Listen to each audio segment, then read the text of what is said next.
એટલી સુંદર જગ્યા, એટલા સરસ સરસ સ્ટેચ્યુ, પ્રેરણા આપનારા પૂતળા, અને અમારી સંસ્થા તરફથી એક વધારાની વ્યવસ્થા કરી. 1 જ રૂપિયામાં 11 મણ લાકડા, 70,000ની વસ્તુ. કોઈનું મળતું આવે માત્ર 1 રૂપિયો, 11 મણ સૂકા લાકડા, એક સુખડના લાકડાનો ટુકડો, એક પૂળો, આ બધું ત્યાંથી અને તે જ જગ્યાએથી મળી જાય. અને એના દ્વારા એક બહુ મોટી ચિંતા નિવારિત થઈ ગઈ. પહેલા દશા એ હતી કે 11 મણ લાકડા લાટીમાં લેવા જાઓ તો લીલા મળે, 20 રૂપિયા ભાડું લે, અડધા ચોરાઈ જાય પાછા. આપણો દેશ તો તમે જાણો જ છો, ચારેય તરફ એ આવતા આવતા અડધા ઓછા થઈ જાય. 2-3 કલાક બેસી રહે, 2-3 સાયકલ વાળાને દોડાવે, ટેલિફોનો કરે, ત્યારે માંડ 4 કલાકે લાકડા આવે. તમારો ધર્મ જાગતો છે, તમારી સંસ્કૃતિ જાગતી છે, એનો વિશ્વાસ તમારી વ્યવસ્થામાંથી નીકળે છે. તમારી વ્યવસ્થા કેટલી જાગતી છે. ભાષણોમાં તમે બોલ બોલ કરો એનો કોઈ અર્થ નથી. તમે કેટલી વ્યવસ્થા જાગતી કરી. અને તમે ગૌરવપૂર્વક કહી શકો કે જો પેલા વિક્ટરને હું કહી શકું, વિક્ટર તારી માને કહેજે કે મરવું હોય તો ભારતમાં જઈને મરે, અને હિન્દુ થઈને મરે. એટલે કોઈ કબ્રસ્તાનમાં ટેલિફોન કરવાની જરૂર જ નહીં. અમારે ત્યાં તો એક બહુ 3x6 ની નાની સરખી જગ્યા છે, અને અમે એવી વ્યવસ્થા કરી છે, અગ્નિરીતિ ભસ્મ, જલમિતિ ભસ્મ, સ્થલમિતિ ભસ્મ, વ્યોમિતિ ભસ્મ, સર્વમ ભસ્મ હવામહે. આ 5 ભૂતનું આ શરીર છે, અને 5 ભૂતમાં ભળી જાય. આકાશમાં આકાશ ભળી જાય, પૃથ્વીમાં પૃથ્વી ભળી જાય, જળમાં જળ ભળી જાય. આ અમારું મરણ દર્શન છે. ભરૂચ જેવી ઐતિહાસિક જગ્યા, ધાર્મિક જગ્યા, તીર્થ ક્ષેત્ર, નર્મદાજીનો કિનારો, અને આટલી મોટા પ્રમાણની હિન્દુ વસ્તી, એના બધા ઘણા પ્રશ્નો, અને ઘણા પ્રશ્નોમાંનો એક પ્રશ્ન મરણના પ્રશ્નને કેવી રીતે ઉકેલવો. અહીંની રોટરી ક્લબ જેણે આ સંકુલ બનાવ્યું, મને બહુ આનંદ થયો. અને બહુ આનંદ એટલા માટે થયો કે અહીંયા જુદી જુદી રમતો રમવાના જુદા જુદા સેક્શન છે, અને આ જરૂરી છે. ખાલી કમા જ નહીં કરવાનું. બસ સવારથી સાંજ સુધી ચોપડો લઈને બેઠા છે. રાતના 12 વાગે વદ્યા આવી 4 ને વદ્યા આવી 5 ને વદ્યા. હવે છોડો, સાંજે જઈને જરા સ્વિમિંગ પુલમાં કૂદો ને નાચો, તો જરા તમારું શરીર સારું થાય. અને આ જે ટીવી છે ને, એ ટીવી બહુ સારું કામ કરવાનું છે. હું એનો વિરોધી નથી. વિરોધ કરનારાના ઘરમાં 2 ટીવીઓ હોય છે. પાછા આમ જુઓ તો બૂમો પાડતા હોય, પાછા એ કેબલ લે, પછી સ્ટાર ટીવી લે, આમ પછી બૂમો પાડતા હોય કે આવું આવ્યું ને હવે આમ થવા માંડ્યું છે. કાર્યક્રમ જોવા તો બેસી જાય. તમે ઓલિમ્પિકના ખેલ જોશો, એમાં બીજા બધા ખેલો જોશો, તમને કલ્પના થશે કે આપણા શરીર ક્યાં અને આ લોકોના શરીર ક્યાં. આ બધા ભોગી લોકો છે, અને શરણ રબડ જેવા શરીર. એમના પહેલવાનો, એમના દોડનારા, ભાલા ફેંકનારા એક જોઈએ. કેમ આ પ્રજા આટલી બધી આગળ ગઈને આપણામાં એક પેલો કાંસાનો ચંદ્ર કઈ નથી લાવી શકતા? સુવર્ણ તો બહુ દૂરની વાત રહી, કાંસાનો તો લાવીએ. આ બધી પ્રેરણા મળશે. અને રમતવીર છે ને, એ માત્ર રમત નથી, એમાં કુશળતા જોઈએ, દિલેરી જોઈએ. એમને એમ રમત નથી રમાતી હોતી. વિજય મેળવવાની દિલેરી અને પરાજયને સ્વીકારવાની ડબલ દિલેરી, આ બધું હોય ત્યારે રમત રમાતી હોય છે. એવી રોટરી ક્લબે એક બહુ મોટી હિંમત કરીને એક બહુ મોટું સાહસ, બહુ મોટો પ્રોજેક્ટ, માનવતાવાદી પ્રોજેક્ટ હાથમાં લીધો છે. અને એ છે દશાશ્વમેધ ઘાટ ઉપર. ભાઈ હમણાં જરૂર નથી, બેસી જાય ઉપર. ભરૂચના પ્રસિદ્ધ દશાશ્વમેધ ઘાટ ઉપર એવું એક સ્મશાનનું સંકુલ ઉભું કરવું કે જ્યાં બધી આવશ્યકતાઓ પ્રાપ્ત થઈ જાય. મરતી વખતે માણસ નિશ્ચિંત રહે. મારા લાકડા કોણ લાવશે? કોઈ ગરીબના ઝૂંપડામાં જઈને જોજો. મને ખબર છે, અમારે ગામમાં એક ડોસો મરેલો. ગામના અમુક માણસોને એના સાથે જરા વિરોધ હતો, અને વિરોધ સામાજિક કારણથી હતો. એ કોઈ ખરાબ માણસ નતો. અહીંથી કન્યા લાવો, બહારથી કન્યા, એવું કઈ કારણ. કોઈ એને બાળવા જવા તૈયાર નહીં, કોઈ એને સ્મશાને લઈ જવા તૈયાર નહીં. ગરીબ માણસ, ગરીબ પત્ની, અને મને સંદેશો મોકલ્યો, એક તો મારો માણસ મર્યો છે, 2 છોકરા ને 2 છોડીઓ, એ શું ખાશે એની તો પ્રશ્ન જુદો છે, પણ અત્યારે મારા સામે પહેલો પ્રશ્ન છે, હું આને બાળીશ કેવી રીતે? અને બાળવા માટે મારી પાસે લાકડું નથી. તમે આ દશા જોઈ છે કોઈની? અને આ દશા જોયા પછી તમારું હૃદય વલોવાયું છે કોઈ વાર? અને જો વલોવાયું હોય તો તમારા ઘરમાં જે પૈસાના ઢગલા પડ્યા છે, ઇન્કમ ટેક્સ વાળા થી સંતાડવા માટે રોજ ફાંફા મારો છો, અહીં સંતાડું કે અહીં સંતાડું, લાવો ને મારી પાસે, અમે એનો ઉપયોગ કરીએ. તમારી ચિંતા ઓછી થાય અને અમારું કામ થાય, અને અંતે તો તમારો જશ થવાનો છે. આ ટેન્શન શું કામ ના? તો એમાં ને એમાં તમને હાર્ટ એટેક આવી ગયો હોય, એમાં ને એમાં તમારી કિડની ખરાબ થઈ ગઈ, એમાં ને એમાં તમને ડાયાબિટીસ થઈ ગયો, એમાં ને એમાં તમને અનિદ્રાનો રોગ લાગી ગયો. આ શાંતિવન નામ આપ્યું છે પણ મને ઠીક ના લાગ્યું. શાંતિવન, એમાં વન તો છે નહીં. ઘણા અમારે પેટલાદમાં કૈલાસ ધામ રાખ્યું છે, જોકે એ મને બરાબર નથી લાગતું. મને એમ લાગે છે કે એનું નામ પૂર્ણ વિરામ રાખવામાં આવે. પૂર્ણ વિરામ, પડદો પડી ગયો. હવે સારો હતો ખોટો હતો, ભલો હતો કે ભૂંડો હતો, જે હતો એ હતો, પણ હવે પૂર્ણ વિરામ, આગળની વાત જવા દો. હવે ફૂલ સ્ટોપ, પૂર્ણ વિરામ થઈ ગયું. તો માણસની, એટલે ગરીબ માણસોની, દુઃખી માણસોની જે લાચારી છે, એ લાચારીને દૂર કરવામાં તમે બહુ મહત્વનો ભાગ ભજવી શકો. તમારી કોઈ ચિંતા નથી. તમને તો એકલા સુખડમાં બાળશે તોય તમારી શક્તિ એટલી છે છોકરાઓ પાસે, એકલા સુખડમાં ને એકલા ઘીમાં કદાચ બાળશે. પણ જેના માટે એક ટુકડો લાકડો મેળવવો અને આગળના દિવસોમાં વધારે એક કામ કપરું થવાનું છે, ત્યારે આ રોટરી ક્લબે બહુ દીર્ઘ દ્રષ્ટિ વાપરીને એમાં ગેસ પ્લાન પણ મૂકેલો છે. એ તરફ પણ લોકો વળે, એ તરફની પણ એનો અભિગમ છે. આ બધું આયોજન થયું છે, જાણીને મને બહુ આનંદ. આ માનવતાનું કામ છે, આ એક વ્યવસ્થિત કામ છે, અને એ કામ વ્યવસ્થિત થવું જોઈએ. જે કોઈ જ્યાં કોઈ બેઠો હોય અને જેને થોડી પણ માનવતા ઉપર પ્રેમ પ્રીતિ હોય, જેને થોડી પણ એમ લાગણી હોય, એ હું કઈ એક એક માણસને તો ખોળવા નહીં જઉં, પણ એક એવી વ્યવસ્થા કરીએ કે વગર ખોળે પણ લોકો ગૌરવપૂર્વક આવી અને આ છેલ્લી અંતિમ વિધિ કરી શકે. મારા ભાઈનું મળદું રોડ ઉપર રખડે નહીં, મારી બહેનનું મળદું રોડ ઉપર રખડે નહીં. ભલે એ ગરીબ ઘરમાં જન્મી હોય કે ઝૂંપડામાં જન્મી હોય, પણ એક ધર્મભાઈ તરીકે એ મારી બહેન છે, મારો ભાઈ છે. હું એને જિંદગીમાં કદાચ રોટલો ન પૂરો પાડી શક્યો હોઉં તો એના મર્દાની આબરૂ તો મારે રાખવી જ જોઈએ. અને હું મર્દાની આબરૂ ના રાખી શકું તો મને હિન્દુ કહેવડાવવાનો અધિકાર નથી, તો મને ધિક્કાર છે, મારા પૈસાને ધિક્કાર છે. રોટરી ક્લબે આ એક બહુ સુંદર આયોજન કર્યું. થોડા વિક્ષેપો થયા કરે, એ તો એમાંથી ભગવાન પાર પાડે. આ સમયે હું બીજું તો શું કહું? હું તો એક બહુ સામાન્ય સાધુ છું. કોઈ સંપ્રદાય નથી, કોઈ જમીન જાગીર નથી, કોઈ યાચના કરતો નથી. તે છતાં પણ મારી સંસ્થામાં જે કંઈ થોડું ઘણું છે એમાંથી આ સ્મશાનના નિર્માણ માટે 25,000 રૂપિયા મારી સંસ્થા તરફથી આપવાની હું જાહેરાત કરું. મને આનંદ થશે કે આ ભરૂચનું સ્મશાન, એના નિર્માણમાં પેલી ખિસકોલી છે, એ ખિસકોલીએ કંઈક થોડું કંઈક 1-2 કણ નાખેલા, એમ દૂર બેસીને હું પણ કંઈક 2 કણ નાખી શક્યો, એનો મને આનંદ થશે.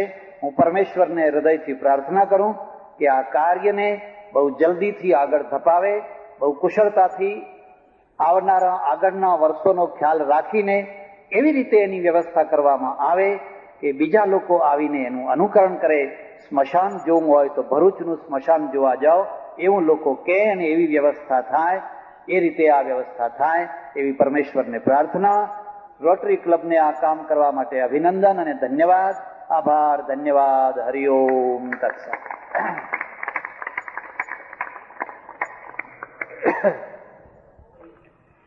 તારીખ 23/2/1992 વિસનગરમાં ઉત્તર ગુજરાત મુસ્લિમ એજ્યુકેશન સોસાયટીના વાર્ષિક દિન સમારોહમાં સ્વામી સચ્ચિદાનંદજીએ આપેલું પ્રવચન.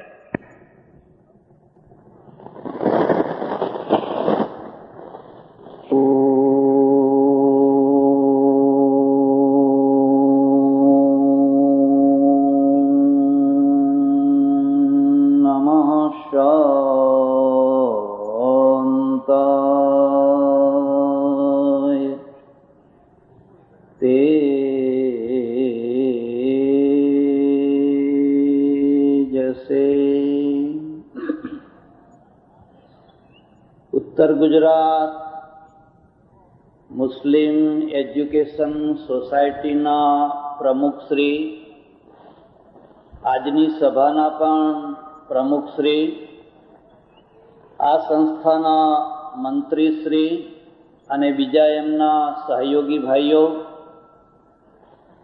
વંદનીય સંતવૃંદ, મારી બાજુમાં બિરાજેલા અનેક વિશિષ્ટ મહાનુભાવો, જેમના પૂરેપૂરા નામ અને હોદ્દા બરાબર મને ખબર નથી, એટલે કદાચ હું બોલવામાં કંઈ અવ્યવસ્થા કરી દઉં, એટલે કોઈના નામ નથી બોલી શકતો, મને ક્ષમા કરજો. આ પ્રસંગે ઉપસ્થિત થયેલા સજ્જનો અને બહેન, ગંગા અને જમુના હિમાલયમાંથી નીકળે અને માઇલો સુધી દૂર દૂર સમાનાંતર રેખામાં ચાલે, એ પ્રકૃતિનો એક ક્રમ થયો. પણ ગંગા અને જમુના કોઈ એક જગ્યાએ ભળે, મળે, એકબીજામાં ઓતપ્રોત થાય, એને સંગમ કહેવાય. હિન્દુ શાસ્ત્રમાં સંગમને તીર્થ માનવામાં આવે છે, સંગમને એક પવિત્ર જગ્યા માનવામાં આવે છે. સંગમ એ સંઘર્ષ નથી, સંગમ એ મિલન છે. એમ દુનિયાની અંદર ધર્મની કેટલીય ગંગાઓ, ધર્મની કેટલીય જમુનાઓ, ધર્મની કેટલીય નર્મદાઓ દૂર દૂરના સમુદ્રને મળવા, પરમેશ્વરને મળવા પેરેલર સમાનાંતર રેખાઓમાં આડી અવળી ઊંચી નીચી વળાંક લેતી લેતી ચાલે. પણ કદાચ કોઈ એક જગ્યાએ એમાંની કોઈ બે નદીઓ એકબીજામાં મળે તો એને સંગમ કહેવાય. મને લાગે છે કે વિસનગરમાં આજે આવો એક સુંદર સંગમ થઈ રહ્યો છે. અને એ સંગમમાં એક તરફ તમે ભગવા વસ્ત્રોના સંન્યાસીઓ જોઈ રહ્યા છો, અને બીજી તરફ તમે જુઓ છો તો ઇસ્લામના બહુ ઊંચા અને વિદ્વાન મહાપુરુષોને જોઈ રહ્યા છો. અને આ બંનેના સંગમને આપણે આનંદથી બિરદાવીએ. દુનિયા જીવવા માટે છે, દુનિયા આનંદ કરવા માટે છે, દુનિયા ભગવાનને મેળવવા માટે છે, દુનિયા પરમેશ્વર તરફ જવા માટે છે. અને એ જવા માટે એક નદી બીજી નદીનો વિરોધ ન કરે, એક નદી બીજી નદીનું દુશ્મન ન બને, મિત્ર બને. હું સમજુ છું કે આથી મોટો આપણા માટે કોઈ મોટો સંદેશ નથી. તમે દુનિયાની આખી પ્રજા ઉપર નજર કરજો. દુનિયાની પ્રજાને તમે 4 ભાગમાં વહેંચી શકો, 4 ભાગમાં વહેંચી શકો. એક પ્રજા છે પગે ચાલનારી, બીજી પ્રજા છે પેટે ચાલનારી, ત્રીજી પ્રજા છે એ હૃદયથી ચાલનારી, અને ચોથી પ્રજા છે એ મસ્તિષ્કથી ચાલનારી. જે પગેથી ચાલનારી પ્રજા છે એ પશુ કક્ષામાં છે. એને ઘર નથી બનાવ્યા, એ ઘરમાં રહી નથી શકતી, એ આગળ નથી વધી, માત્ર ચાલે છે, સવાર પડે છે, અને પશુઓ ચારા માટે નીકળી પડે છે, સાંજે પાછા આવે છે. એક આ કક્ષાની પ્રજા છે.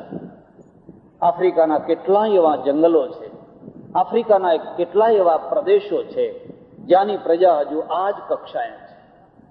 એના ઉપર એક બીજી કક્ષાની પ્રજા છે જે પેટ માટે ચાલે છે, પેટે ચાલે છે. રોજી મળે, રોટી મળે, નોકરી મળે, ધંધો મળે, બીજું કોઈ લક્ષ્ય નહીં. રોજી રોટી ને પેટ ભરવું એટલું બધું કઠિન છે, માણસને બીજું કશું સૂઝતું જ નથી. એને બીજું કંઈ કરવાનો ટાઈમ જ નથી. એક બીએડ કરેલો છોકરો રોજ એડવર્ટાઇઝો વાંચે છે. એક શિક્ષક જોઈએ છે, એક ક્લાર્ક જોઈએ છે. એડવર્ટાઇઝો વાંચી વાંચી વાંચી વાંચી, ઇન્ટરવ્યુ આપી આપી, રખડી રખડીને એના ચહેરા તરફ જોજો, એ થાકેલો ચહેરો, ઊંડી ઉતરેલી આંખો, પિચકાઈ ગયેલા ગાલ, અને ટાંટિયામાં જોર નહીં. કેમ? પેટ ભરાતું નથી, નોકરી નથી, રોજી નથી. હું તમને બધાને ખાસ કહું છું, તમે હિન્દુ હો કે મુસલમાન હો, તમને બંનેને કહું છું, જો તમને ધર્મ વાલો હોય તો જિંદગીમાં 5 માણસને રોજી આપજો. જો તમારા બાવડામાં જોર હોય તો 5 માણસને રોજી આપજો. એ રોજી આપશો તો મોટો યજ્ઞ થયો, મોટી સપ્તાહ થઈ. એ તમારે ધર્મમાં જે કંઈ થતું હોય એ મોટું થઈ ગયું. પણ આપ આ કામ કરજો, જ્યારે એના બાલ બચ્ચા સાથે સાંજે એક થાળીમાં બેસીને જમે છે ત્યારે એની આંતરડી તમને દુઆ આપે છે, ભલું થજો, ભલું થજો, ભલું થજો. એ ભલે મોઢેથી કશું ના બોલતો હોય પણ એની આંતરડી અંદરથી બોલે છે. આનાથી મોટો કોઈ ધર્મ નથી. એને હ્યુમેનિટી કહેવાય છે, માનવતા કહેવાય છે, અને માનવતાથી મોટો કોઈ ધર્મ નથી.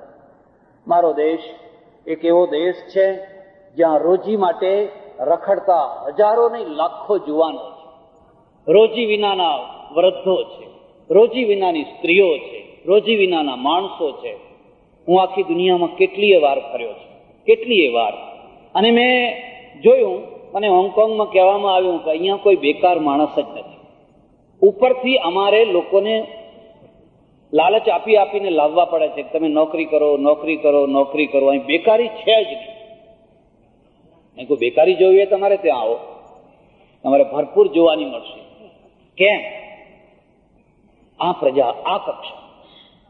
એક ત્રીજી પ્રજા છે, એ હૃદયથી ચાલનારી છે. એને દિલથી, હૃદયથી ચાલનારી પ્રજા, ઇમોશનલ પ્રજા, લાગણીશીલ પ્રજા, એકદમ લાગણીના ઉભરામાં ચાલનારી પ્રજા. તમે અમેરિકામાં જાઓ, બ્રિટનમાં જાઓ, આવતીકાલે યુદ્ધ કરવાનું હોય, દેશ બિલકુલ શાંત. આવતીકાલે પ્રમુખની ચૂંટણી થવાની હોય, કોઈ ખબર ના પડે ચૂંટણી થવાની છે. અહીંયા તો 2 મહિના પહેલેથી ચૂંટણી થવાની હોય તો આખો દેશ ઊંચે નીચે થઈ ગયો હોય. કોઈ દિવાલ બાકી નહીં, કોઈ વાજિંત્ર બાકી નહીં, કોઈ લાઉડ સ્પીકર બાકી નહીં. એવા એવા નારા ને એવું એવું બધું લખેલું હોય. કેમ? પ્રજા ઇમોશનલ છે. એક અમેરિકને મને એવી વાત કહી, મારા કાળજામાં એ પથ્થરની માફક વાગેલી છે. હું ઈચ્છું કે હું આ વાત તમને ના કહું, પણ કયા વિના રહી નથી શકતો. જેવો ઘા મને થયો છે એવો ઘા તમને પણ થાય તો કદાચ એમાંથી કોઈ રસ્તો નીકળે.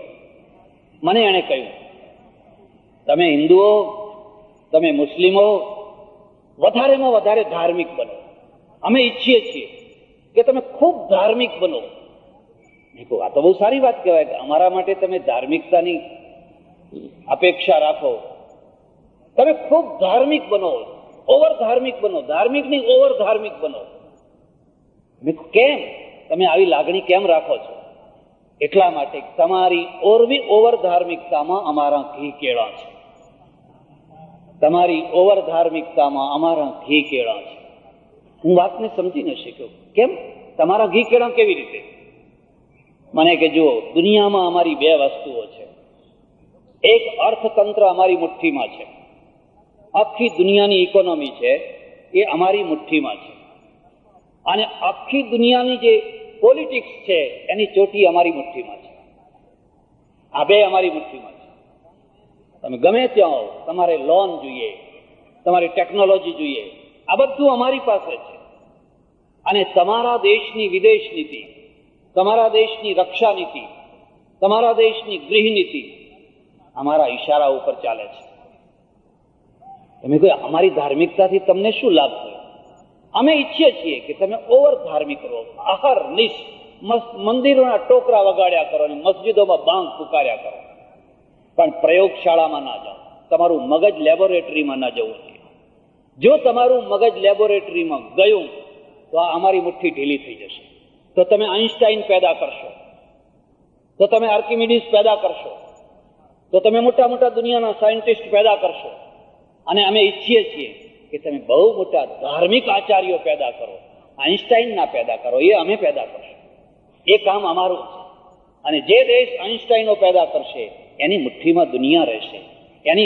એની ચોટી, એ આખી દુનિયાની ચોટી પકડીને રહેશે. એટલે અમારા વિમાનો, અમારી ટેન્કો, અમારી તોપો, અમારા કમ્પ્યુટર, અમારું બધું અમે તમારા માથા ઉપર નાખીએ છીએ. તમારે ખરીદ્યા વિના છૂટકો નહીં. અમારી ટેકનોલોજી, અમારું બધું તમારા ઉપર નાખીએ છીએ. અને તમે નાક રગડતા રગડતા આવો છો. 4 ટેન્કો આપજો ને, 10 પ્લેન આપજો ને, તમારા પ્લેન વિના અમારો દેશ મરી જશે. અને અમે કેટલી શરતો સાથે આ બધું આપીએ છીએ. તમને આ વાત સાચી લાગે છે? તમને આ વાતમાં કઈ તથ્ય લાગે છે? એટલે એક ત્રીજી પ્રજા છે, ઇમોશનલ પ્રજા. અને ઇમોશનલ પ્રજા શું કરતી હોય છે? રોડ ઉપર ટોળા ઊભી કરતી હોય છે. એક પીપળાના ડાળખા માટે, એક ગાયના માટે, એકાદ કબરના માટે, એકાદ કોઈ દેરીના માટે ખૂના મરકી મચાવી દેતી હોય છે. અમેરિકામાં તો આવું તોફાન થતું મેં જોયું નહીં. હું જાપાન ગયો, કોરિયા ગયો, આખી દુનિયામાં બધે ફર્યો. કોઈ રોડ ઉપર એવી કોઈ અડચણ નથી, કોઈ પ્રશ્ન નથી. મેં તો એટલે સુધી જોયું, જાપાનથી માંડીને બધી પીળી પ્રજાના ભવ્ય આલિશાન મંદિરો, પણ મંદિરોમાં કોઈ આવતું જ નથી. ખાલી ટુરિસ્ટો આવે છે, સ્થાયી પ્રજા કોઈ આવતી જ નથી. મેં એના પૂજારીને પૂછ્યું, આટલા ભવ્ય મંદિરો, આટલી બુદ્ધની ભવ્ય મૂર્તિ, સોનાની મૂર્તિ, કેમ લોકો કેમ દેખાતા નથી? કે છે પહેલા ખૂબ આવ્યા, હવે કોઈ આવતું નથી. ક્યાં ગયા? અને કઈ બધા હવે ભણવા ગયા છે.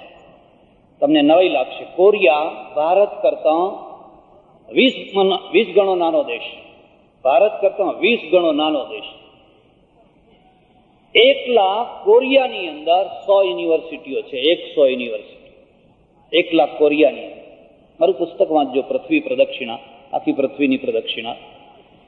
લોકો યુનિવર્સિટીમાં જાય છે, હવે અહીં આવતા નથી. મેં લંડનમાં, જર્મનીમાં, ફ્રાન્સમાં આલિશાન ચર્ચો જોયા. એ ચર્ચોમાં કેટલીક વાર પ્રવચનો કર્યા. એમાંના ઘણા ચર્ચો ઉપર લખ્યું છે સેલ ફોર ઓફિસીસ, વેચવા છે. કોઈને ઓફિસો બનાવવી હોય, વેચવા છે. પાદરીઓ મળ્યા. મેં કહ્યું, આ વેચવા કેમ કાઢ્યું છે? કે કોઈ આવતું નથી. અને હવે આનું મેન્ટેનન્સ કેવી રીતે કરવું? આમાં તો અમારે મફત એમને રાખી ન શકાય, કેટલા ટેક્સ ભરવા પડે. એટલે હવે ઓફિસો માટે અમે વેચીએ છીએ. મેં કહ્યું, ભીડ જોવી હોય તો મારા દેશમાં આવો. જો તમારે ડાકોરના મંદિરને કે અંબાજી માતાના મંદિરમાં જો ભીડ જોવી હોય તો તમે આવો. 2-4 કચરાય નહીં, 1-2ના પાંસળા ના તૂટે, 1-2ના અછોડા ના તૂટે. એ તો કઈ દર્શન કર્યા કહેવાતો હશે. કુંભ મેળા તમે જોવા આવો. હમણાં તમને ખબર હશે કે હમણાં દક્ષિણમાં 60-70 માણસો મરી ગયા. અમારે ત્યાં આવો. અને મરી ગયા પછી પણ લોકો કહે છે કઈ વાંધો નહીં, તો મોક્ષે ગયા એમ. તો તમારે એ લાભ લેવો તો ને પછી તમે શું ખબર લાભ લીધા વિના રહી ગયા? કેમ કે પ્રજા ઇમોશનલ છે. લાગણી ઉત્તમ છે, લાગણી હોવી જોઈએ, ભાવના હોવી જોઈએ. પણ ભાવનાના ઉપર મગજનો કંટ્રોલ હોવો જોઈએ. જો ભાવનાના ઉપર મગજનો કંટ્રોલ ન હોય તો હૃદય આંધળો છે. હૃદયને આંખ નથી. એ કૂવામાં પડે, એ શિખર ઉપર ચડે. તમારે એવરેસ્ટના શિખર ઉપર ચડવું હોય તો હૃદયની તાકાત જોઈએ. પણ એ જ હૃદય જો મગજ વિનાનું થઈ જશે તો કૂવામાં જઈને પડશે. એટલે એક પ્રજા એવી છે જે ઇમોશનલ પ્રજા છે. પેલા અમેરિકને મને જે વાત કરી, આજે પણ મારા હૃદયની અંદર એક ઘા થઈને વાગી છે. અને હું સાધુ હોવા છતાં પણ વધારે પડતા સાધુઓ થાય એવું નથી ઈચ્છતો. હું ઈચ્છું કે મારા દેશમાં વૈજ્ઞાનિકો બને. મારા દેશની અંદર આ બધું રોજ અમેરિકાની ભીખ માગવા જવું, 2 કમ્પ્યુટર આપજો, ફલાણું આપજો, ફલાણું આપજો, ફલાણું આપજો, ક્યાં સુધી? એનો કોઈ છેડો છે? હા, એનો છેડો તમારી વિદ્યાપીઠો છે. એનો છેડો તમારી પાસે વિદ્યાપીઠો છે. અને વિદ્યાપીઠો છે. ગાંધીજીએ એક બહુ સરસ વાત કહી છે, કોઈ પણ પ્રજાને જો ઊંચે ઉપાડવી હોય તો પહેલા એને ભણાવો. એ ભણશે નહીં ત્યાં સુધી પોતાના પ્રશ્નોને નહીં સમજી શકે. બીજી દુનિયાને તો નહીં સમજી શકે, પણ એ પોતાના પ્રશ્નોને નહીં સમજી શકે. બનાસકાંઠામાં હું હતો, દુષ્કાળનું કામ કરું. એક ભાઈ આવ્યા મારી પાસે, મને કે વીંટી છે, એ વીંટી હું શાહુકારના ત્યાં મૂકીને આવ્યો છું, 50 રૂપિયામાં, સોનાની વીંટી, એમાંથી મને અનાજ આપો.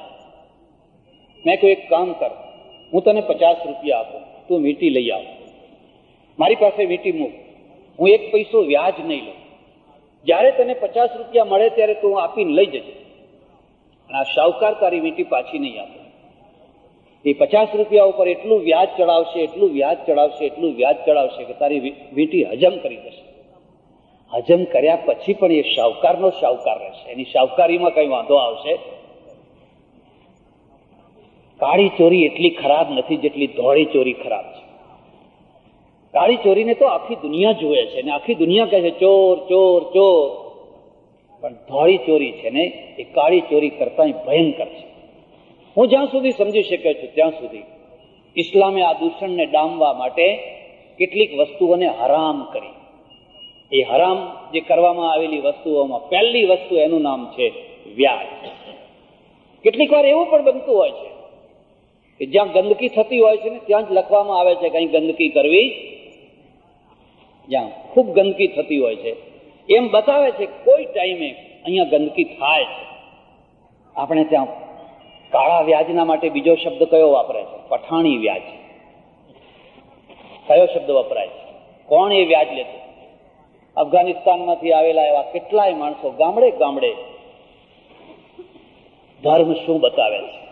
હું એમ માનું છું કુરાન પવિત્ર છે, ગીતા પવિત્ર છે, વેદ પવિત્ર છે.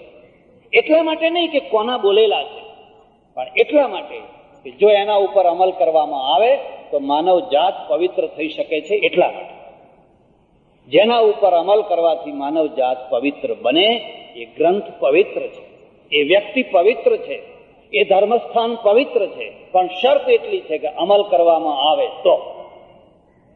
હું આખી જિંદગી સુધી મંદિરમાં પૂજા કરું, ટોકરી વગાડું અને અમલ ના કરું તે મંદિર મારા માટે પવિત્ર નથી, આવનારા માટે પવિત્ર છે. મારા માટે તો એ ધંધો છે. એટલે એક પ્રજા એવી છે જે અત્યંત ઇમોશનલ છે. અને એટલે પહેલી વાત આ છે, મુસ્લિમ સમાજની પાસે આજે દુનિયામાં બહુ મોટા પ્રશ્નો ઉભા થયા છે. હિન્દુઓ સામે પ્રશ્નો છે અને મુસ્લિમો સામે પણ પ્રશ્નો છે. અરબસ્તાનનું મહત્વ કેમ વધ્યું? શા કારણે વધ્યું? જો પેટ્રોલિયમ ના નીકળ્યું હોત તો એ રણનું કોઈ મહત્વ હતું? એ રણનું કોઈ મહત્વ નથી. પણ પેટ્રોલિયમ કાઢ્યું કોણે? અરબોએ કેમ ના કાઢ્યું? પરદેશી લોકોએ કેમ કાઢ્યું? બધી કંપનીઓ પરદેશની રોયલ્ટી આપે, માત્ર રોયલ્ટી, અને આખું પેટ્રોલિયમ છે પોતાના હાથમાં કબજે કરી લે અને પેલા રોયલ્ટીમાં એશ આરામ કરે, મોજ મજા કરે. કોને નિર્માણની પડી છે? પ્રજાના નિર્માણની કોને પડી છે? આ મારા બાપની મિલકત છે અને મારા બાપની મિલકત છે, હું ગમે એમ એને વાપરીશ. હું નથી સમજતો કે આ ઇસ્લામના સાથે સુસંબદ્ધ હોય. હમણાં થોડાક ટાઈમ પહેલા હું એક ખલીફાનું જીવન ચરિત્ર વાંચતો હતો. ખલીફા, મને બરાબર નામ યાદ નથી. રાતનો ટાઈમ છે અને ખલીફા બેઠા બેઠા લખે છે. જ્યારે લખવાનું પૂરું થયું તે પેલા નોકરને કહ્યું કે આ દીવો બુઝાવી નાખ અને પેલો દીવો કર. પેલા નોકરે આ દીવો બુઝાવી દીધો અને બીજો દીવો કર્યો. તરત જ નીચે લખે છે આ દીવો કેમ બુઝાયો? એ સરકારી દીવો હતો. જ્યાં સુધી હું સરકારી કામ કરું ત્યાં સુધી જ મારે સરકારી તેલ વપરાય. હવે હું મારા ઘરનો માણસ થયો અને મારા ઘરનું કામ કરું છું એટલે મારાથી હવે સરકારી તેલ વપરાય. કેટલો ઊંચો આદર્શ! ગાંધીજી એને ટ્રસ્ટીશીપ કહી. ટ્રસ્ટીશીપ. તમે મિલકતના માલિક નથી, તમે મિલકતના ટ્રસ્ટી છો. હા, બરાબર. તો ગાંધીજીએ તો હમણાં કહ્યું, એના વર્ષો પહેલા આ એક ખલીફાએ કરી બતાવ્યું કે આ મિલકત મારી નહીં, હું દીવો મારાથી ના વપરાય. આજે તમે ઓફિસોમાં જઈને જુઓ, પંખા ચાલે છે, કોઈ નીચે નથી તોય પંખા ચાલે છે. કોને બિલ ભરવું છે? ભરશે બિલ ભરનારા. મારે શું છે? હું ત્યાં સુધી સમજી શક્યો છું ત્યાં સુધી ઇસ્લામે માનવ જાતને એક અત્યંત ઊંચામાં ઊંચી જીવન વ્યવસ્થા આપી.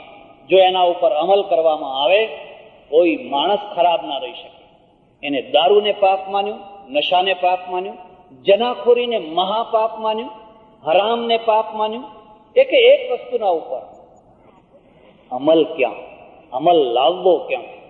અને જો અમલ ના આવે તો ઊંચી વાતો કઈ એમાંથી કઈ પહેલવાની ના થઈ શકે. હું રોજ પહેલવાનીના પુસ્તકો વાંચું, ગામા પહેલવાનના પુસ્તક વાંચું, પણ અમલ ના કરું તો. મેં રિસર્ચ કર્યું, અમારે પેટલાદમાં 30% મુસ્લિમો છે, બોરસદમાં 30% મુસ્લિમો છે, પેટલાદની કોલેજમાં તમે જઈને જુઓ, 1350 વિદ્યાર્થી ભણે છે. 1350. મુસ્લિમ વિદ્યાર્થીઓ માત્ર 55. 50 છોકરા અને 5 છોકરીઓ. બાકી બધા હિન્દુઓ. હરિજનો સૌથી વધારે.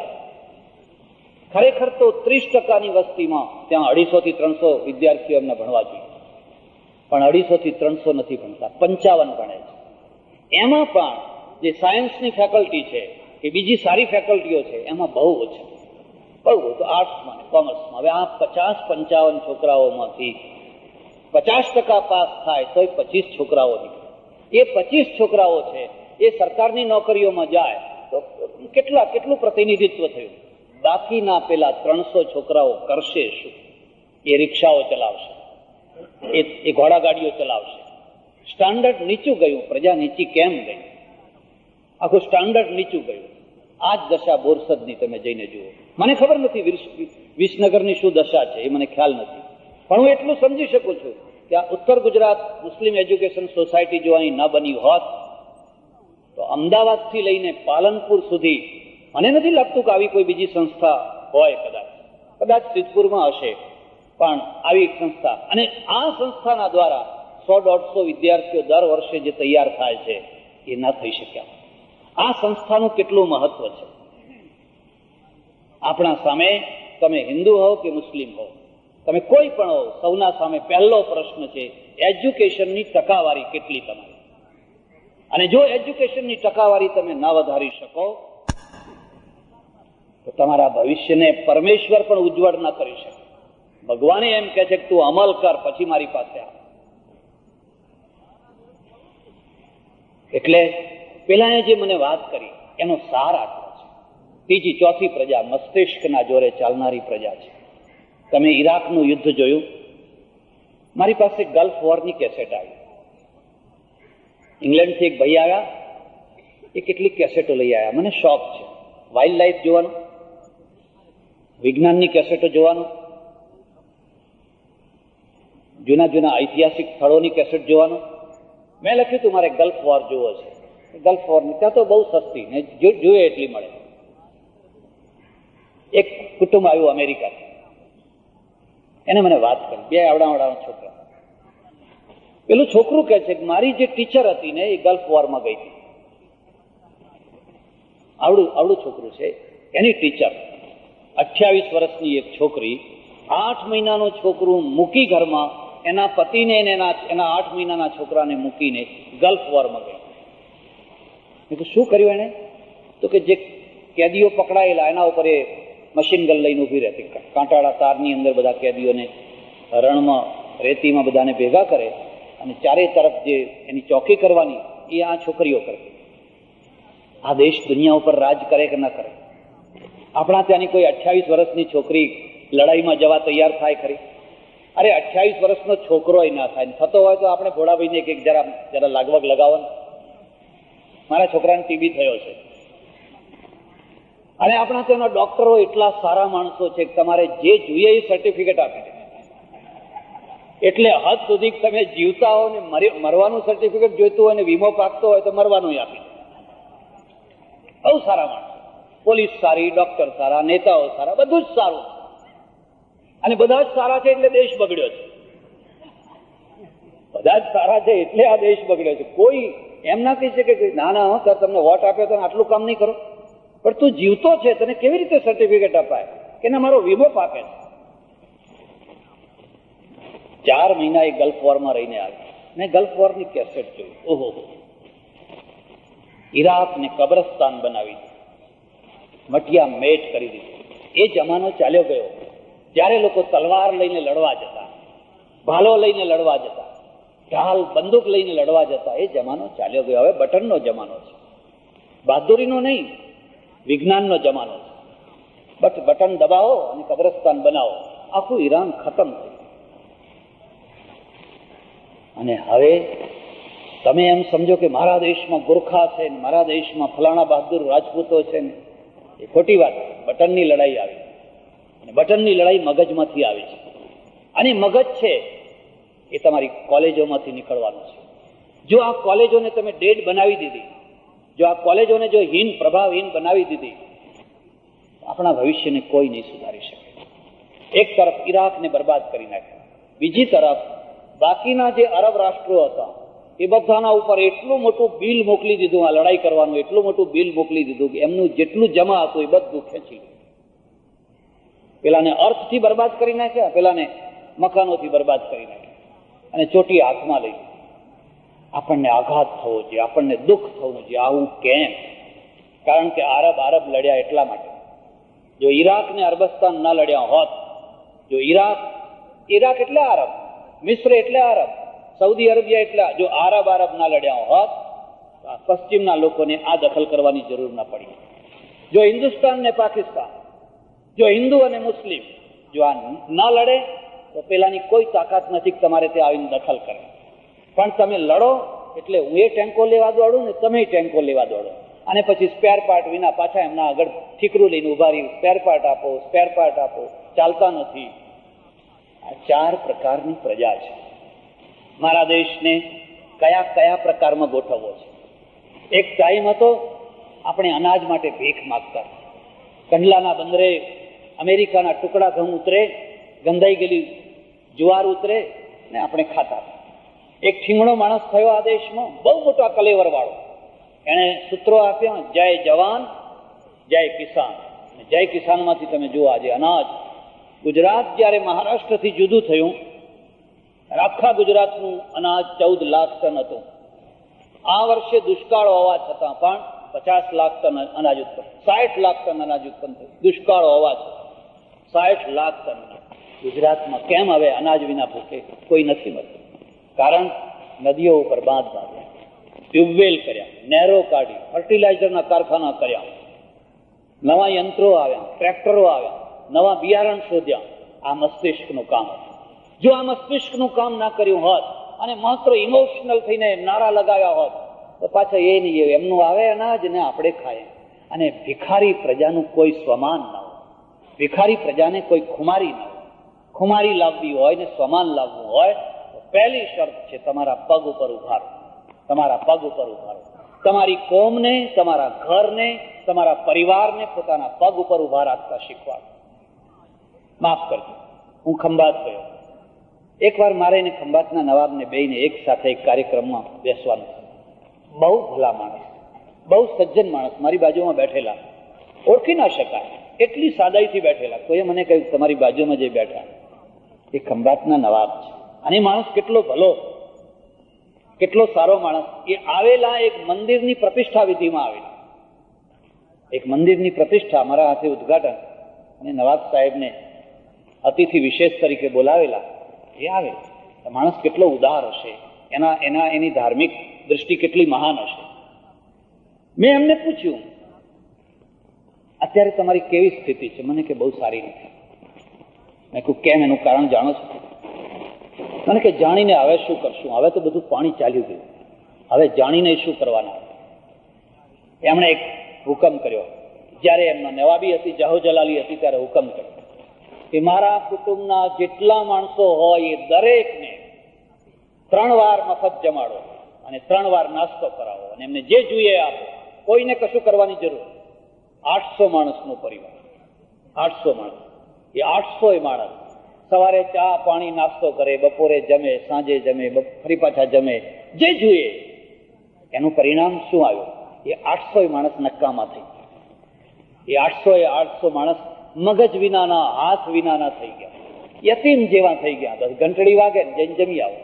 હું તમને ભલામણ કરું છું, તમે વાણિયા પાસેથી શીખજો, પારસી પાસેથી શીખજો, ક્રિશ્ચનો પાસેથી, આ પશ્ચિમના લોકો પાસેથી જઈને શીખજો.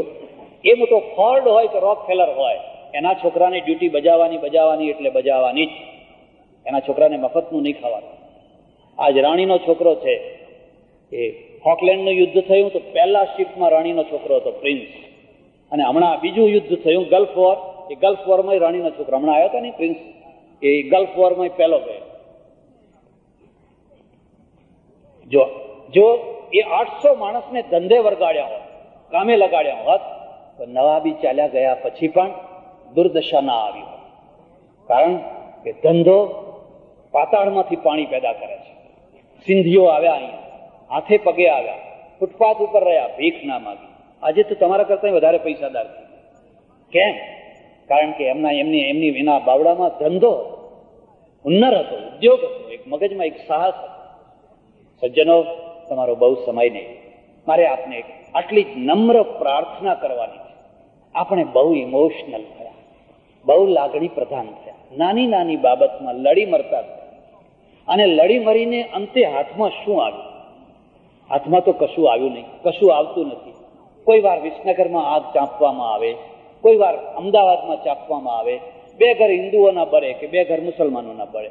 કોઈ નિર્દોષ માણસ જતો હોય એને કોઈ અસ્ત્રો મારી દે તો એ બિચારો નિર્દોષ હોય, ને પછી એસઆરપી આવે ત્યારે તો પેલા દોષવાળા ભાગી ગયા. જે ખરા હોય એ તો હાથમાં આવે, જે નિર્દોષ ઝપાટામાં ચડ્યો એના ઉપર એ જોર વરસાવે. કોના હાથમાં શું આવે છે? કશું જ નથી આવતું.